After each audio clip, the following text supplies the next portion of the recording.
Hey guys, how you doing? Appreciate you taking the time. PJ Gibbs, I'm the DC at Community School in Naples. So I'm going to talk to you guys a little bit about the structure of our defense, and then I'll get into pressure in the red zone at a 10 and 11. Kind of like what we want to do. And the thing for me is like I will at most times treat the middle of the field, the 30-yard line as the red zone because again, our job as defensive guys is not allowing guys to score, right? Um, so I'll go through real quick. I'll go through our kind of like our philosophy and things that we talk about. So what I wanted to show you guys real quick is this is the game where it all started. This is on my website. It's completely free. I was head coach for the Japanese national team. It's actually pretty cool picture right there on the jumbotron at AT&T. But if you guys get a chance, you want to take a look at that. Obviously, would love to have you guys check that out. It was a fun time with a great group of kids, and yeah. So I just wanted to make sure that I showed you guys that real quick. All right. So talking about pressure and pressure in the red zone. Obviously, it's kind of like how you approach it. Like to me, the space is condensed, so it's like to me, I think that's an advantage, especially when you're facing a team that likes to throw the ball. Because again, like for us philosophically, especially when we get down there, is we're going to bracket guys, we're going to take away your best guys, we're going to force you to do things that you don't like to do, and kind of like as I said in my previous talk, for us, it's what are you trying to do? Are you trying to out formation us? Are you just trying to get certain guy the ball? That's kind of all the stuff you guys will do in your in your film study.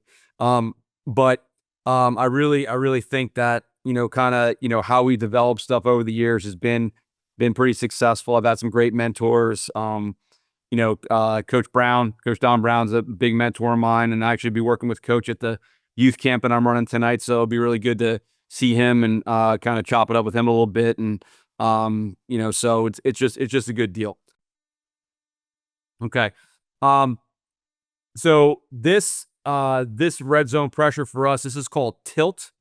So this is 9, just so you guys understand. 4 is our rover, our middle safety. 2 is our free. 9 is our viper, and 7 is our Mike. So we get 1, 2, 3, 4, 5. We get a 5-man pressure with, now again, it's up to you guys in my dealing with the rover, that middle safety, is if at sometimes, and you'll see it in here, sometimes we'll play like a stack look where 11 is really like in a 10 and 4 basically is like 2 yards behind him to kind of let him be able to run this way.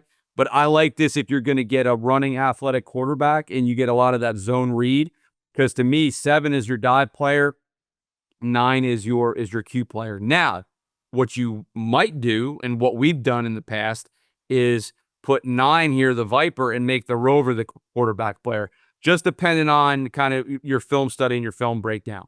Okay, but this is gold for us. This is cover 1. Okay, this is cover 1. All right. So that's kind of the thinking behind that. Okay. This is tilt here. All right. You're going to see this. Boom, boom.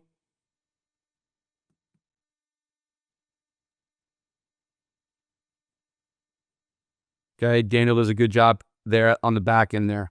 Okay. That's the middle safety coming down.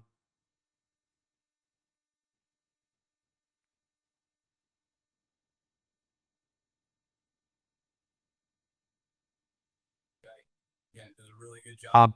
Our D line does a really good job holding down.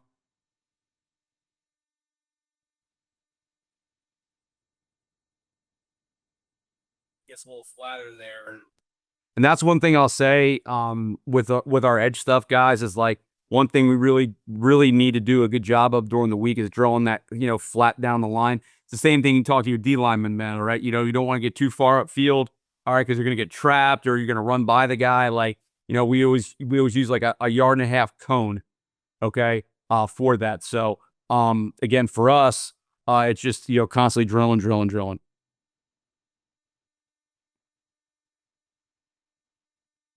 Okay.